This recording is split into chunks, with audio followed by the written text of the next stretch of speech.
सभी का online class में फिर से स्वागत है। मैं हूं के मनोविज्ञान की क्लासों में 3 महत्वपूर्ण क्लासें पीछे मैं करवा चुका हूं और आज की अपनी महत्वपूर्ण क्लास रहेगी प्रासंगिक अंतर्बोध परीक्षण के बारे में पढ़ेंगे। थेमेटिक एप्लीकेशन टेस्ट जिसे अपने कहते हैं, काफी महत्वपूर्ण चैप्टर है। एग्जाम में इसमें प्रश्न लगभग परीक्षाओं में आते रहे हैं, आगे भी इसमें से प्रश्न आएगा, तो अच्छे से इसको पढ़ेंगे।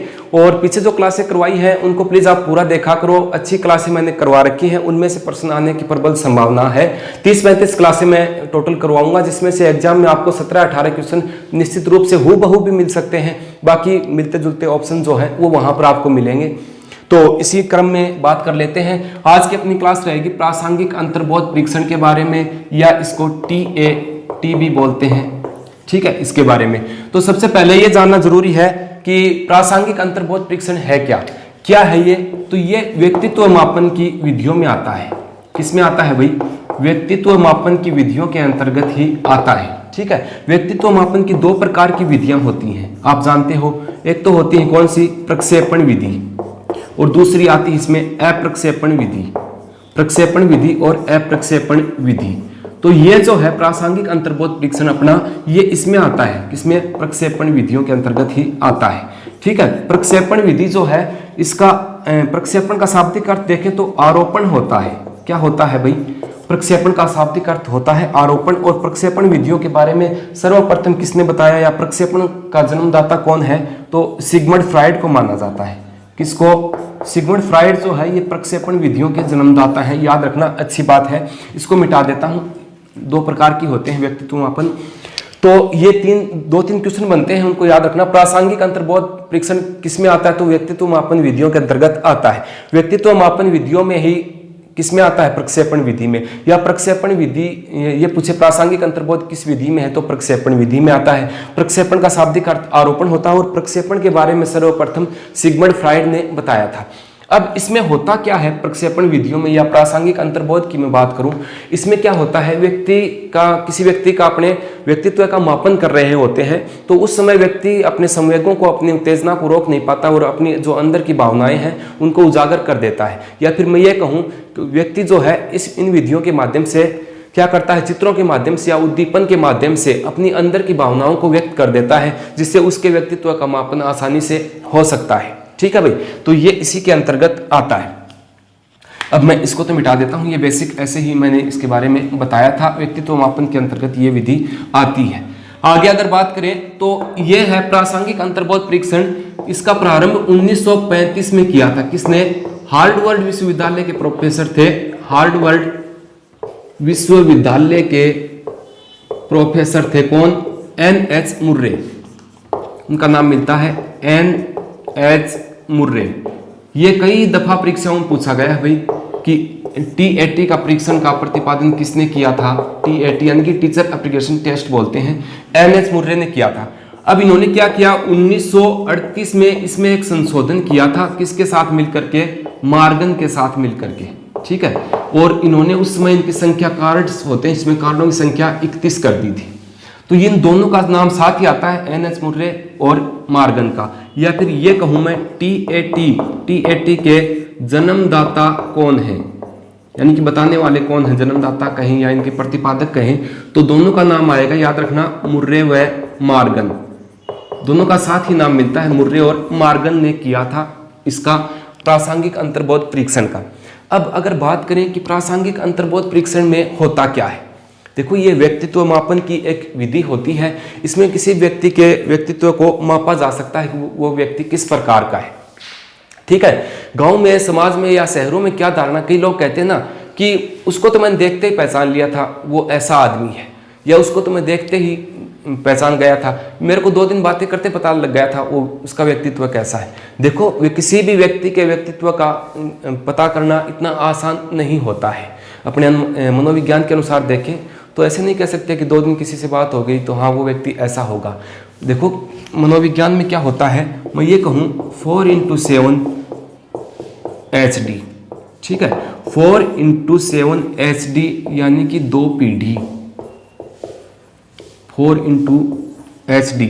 इसमें क्या होता है, मतलब ये हुआ कि 4 घंटे 7 दिन, यानी कि आप 4 घंटे और 7 दिन तक, या मैं ये कहूँ कि 7 दिन तक 4-4 घंटे कोई व्यक्ति आपसे बातें करता है या आपको डेली मिलता है, वो 4 घंटे बात करता है और 7 दिन तक दोनों की मुलाकात होती है, जैसे अच्छे दोस्त हैं या कोई भी हो, चाहे रिश्तेदार हो, तो उसके बाद में उसका व्यक्तित्व का मापन कर लेता है अगर कोई अच्छा मनोवैज्ञानिक है या कोई साइकोलॉजिस्ट है वो, तो ये इसको बोलते हैं 7 × 4 HD बराबर 2 पीढ़ी।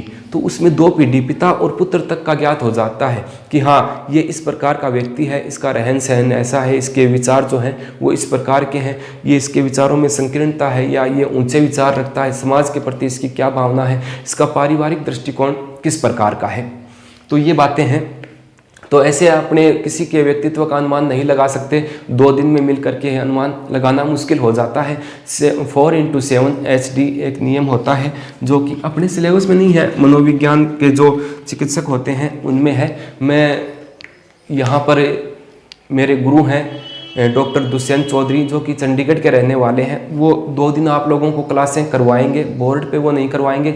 वो बहुत ही अच्छे मनोचिकित्सक हैं, मेरे गुरु भी हैं, मेरे परम मित्र भी हैं वो, ठीक है। उनसे मैंने अपने जीवन में बहुत कुछ सीखा है और बहुत ही सहज प्रवृत्ति के व्यक्ति हैं, बहुत ही अच्छी उनकी विचारधारा है। आप लोग आपसे रूबरू होंगे तो आप लोगों को पता लगेगा कितने बेहतर इंसान है वो।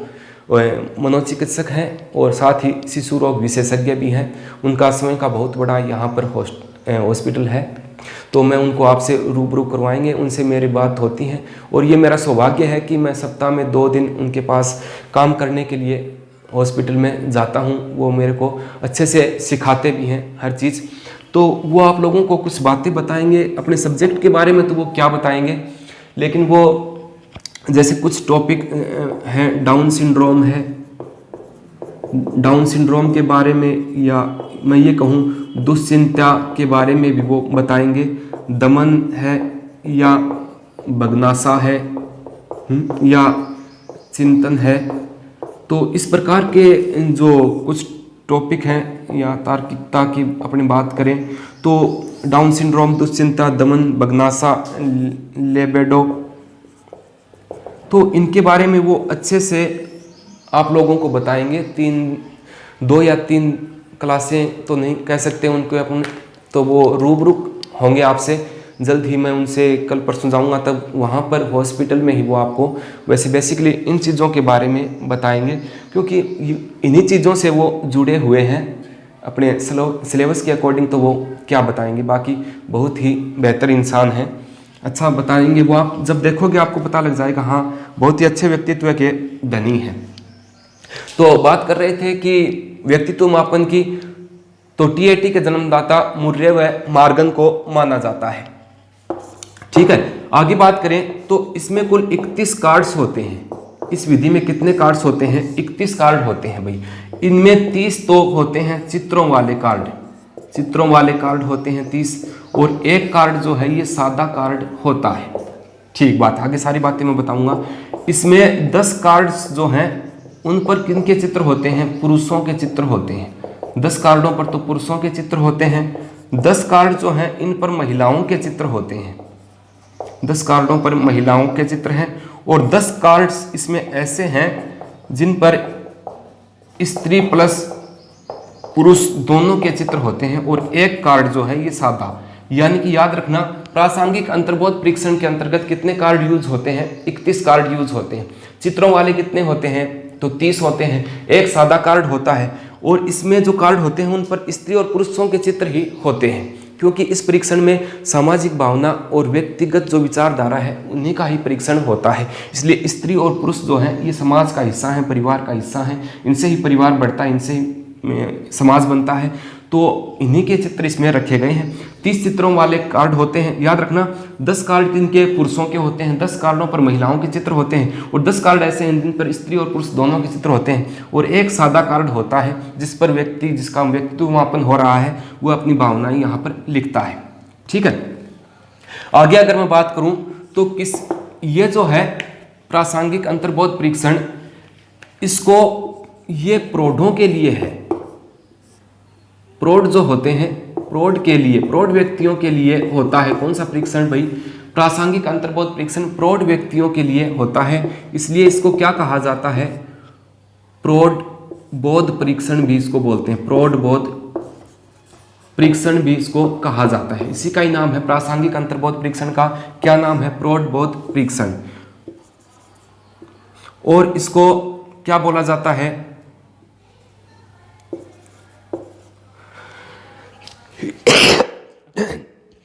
हाँ, याद रखना, एक अंतःचेतना भी परीक्षण, इसको बोलते हैं अंतःचेतना भी परीक्षण, भी इसी का ही नाम मिलता है। देखो उन्हें देखो एक बार, प्रासंगिक अंतर्बोध परीक्षण जो है ये प्रौढ़ व्यक्तियों के लिए होता है। प्रौढ़ व्यक्ति जो हैं, जो परिवार से जुड़े हुए व्यक्ति हैं, उनके व्यक्तित्व का मापन करने के लिए है, तो इसको प्रौढ़ बोध परीक्षण भी कहा जाता है। इसको अंतःचेतना भी परीक्षण भी इसी को ही कहा जाता है। अब जिस व्यक्ति पर परीक्षण किया जा रहा है उन पर कितने कार्ड यूज होते हैं, ये प्रश्न परीक्षा में पूछा हुआ है। जिन पर परीक्षण किया जा रहा है उन पर 20 कार्ड्स जो हैं, यानी जिस व्यक्ति का व्यक्तित्व मापन हो रहा है उसको 20 कार्ड दिए जाते हैं। इसमें 19 कार्ड जो हैं ये तो क्या होते हैं? चित्रों वाले होते हैं, और एक कार्ड जो है ये सादा कार्ड होता है। ठीक है, एक बार मैं आपको साथ ये चित्र दिखाता हूँ। इस प्रकार से होता है ये परीक्षण। देखो, यानी कि स्त्री और पुरुषों कुल कितने कार्ड होते हैं? तो 31 कार्ड होते हैं। 30 कार्ड जो है ये तो चित्रों वाले होते हैं इसमें, और एक कार्ड जो है वो सादा कार्ड होता है। विशेष याद रखना, इनमें जो कार्ड प्रयुक्त किए जाते हैं, जो कार्ड इसमें यूज होते हैं, उन पर स्त्री और पुरुषों के चित्र बने हुए होते हैं। स्त्री ही पुरुषों के ही क्यों बनाए गुरुजी, और किसी के नहीं, जानवरों के क्यों नहीं बनाए?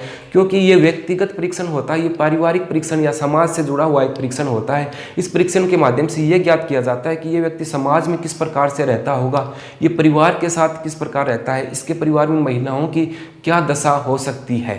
ठीक है, महिलाओं के प्रति इसकी क्या भावनाएं हैं, ये सभी ये जो आप इस प्रकार से कार्ड देख रहे हो, इस प्रकार के चित्र होते हैं। ठीक है, हाँ, 19 कार्ड जिस पर परीक्षण किया जाता है उसको कितने कार्ड देते हैं? 20 कार्ड। 19 कार्ड सादे चित्रों वाले और एक कार्ड सादा होता है। फिर वो व्यक्ति क्या करता है? उस एक कार्ड पर अपनी भावनाएं जो है वो व्यक्त करता है।